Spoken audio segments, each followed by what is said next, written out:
Hello again, folks. This is Dick Simmons, bringing you direct from Hollywood one of America's most talented young men, and the possessor of what leading critics say is one of the greatest tenor voices of our day. You saw him in that Midnight Kiss, The Toast of New Orleans, and you'll soon be seeing him in The Great Caruso.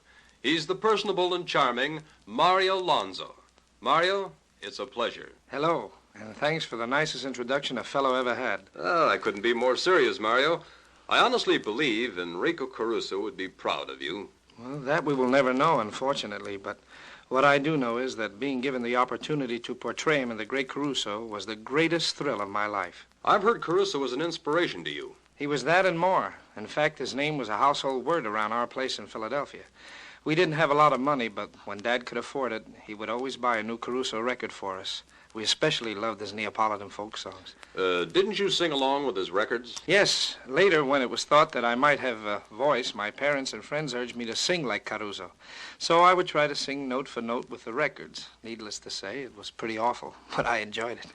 Then Caruso's influence entered your life at a comparatively early age. You could say, in fact, that I was raised on Caruso.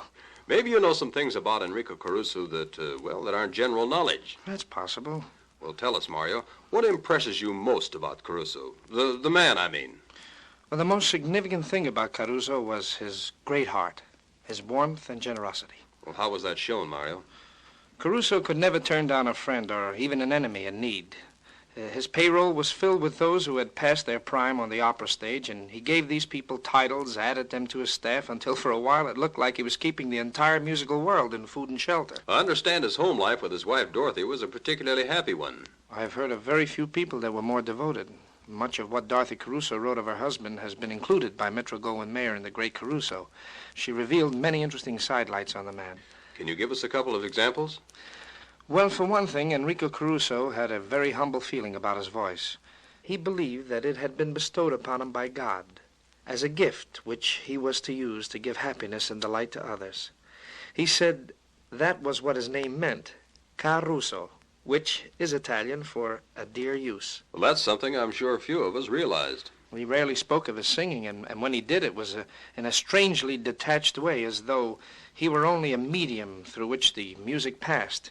He would say, the voice was not in communion with the audience tonight. The voice was cold. Or if his performance had pleased him, he would say, the voice sang well. It was at its best tonight. How odd. And how modest, too. Yes, he was modest. Modest almost to a fault. And he accomplished more work during a concert season than most singers over a period of years. Would you like to hear how he spent a typical day? I'm sure all of us would, Mario. Well, Caruso usually devoted his mornings to business. You know, the signing of contracts and so forth. And after a light lunch, he ate no breakfast, he would give 4 to 5 auditions to promising young singers, then practice for 6 hours every day, which took until around 9 each night. He rarely went out except occasionally to the theater when his friend Ethel Barrymore was appearing on the stage. And around midnight each night, he would send for a loaf of bread, order a minute steak, and make a huge sandwich. Just a little snack, huh, Mario?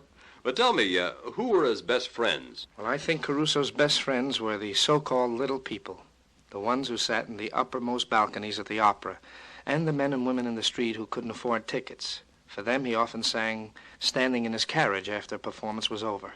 What a guy. I mean, what a gentleman. No, I think you were right the first time. I think Caruso would like to have been called a good guy. At least, that's what the New York cops called him. The cops? Yes, Caruso was the cops' best friend. Whenever they needed a big star for one of their many benefits, they always called on Caruso. Not once did he let him down. Well, no wonder they called your picture The Great Caruso. He was just that. And about the picture, Mario, tell me, was it a lot of fun to make? Yes, I guess you'd call it fun, but it was a lot more than that. It was a spiritual experience. I will always be grateful to MGM for the chance to appear in it, and also for the chance to sing with such really great stars as Dorothy Kirsten, Blanche Thiebaum, Jarmila Novotna, Niccolo Moscona, Lucien Amara, Gilbert Russell, Giuseppe Valdengo, Teresa Celli, and others. And we sang most of the arias made famous by Caruso and his contemporaries, and it was a whale of a big job, but a very deep satisfaction. I'm sure it was, Mario. And I'm equally sure that an entertainment-hungry world is waiting for you and the others in Metro-Goldwyn-Mayer's Technicolor production, The Great Caruso. Thank you for being our guest. Many thanks to you, and so long. We will now play a selection of famous arias recorded on Victor by Mario Lanza and sung by Mr. Lanza in the great Caruso.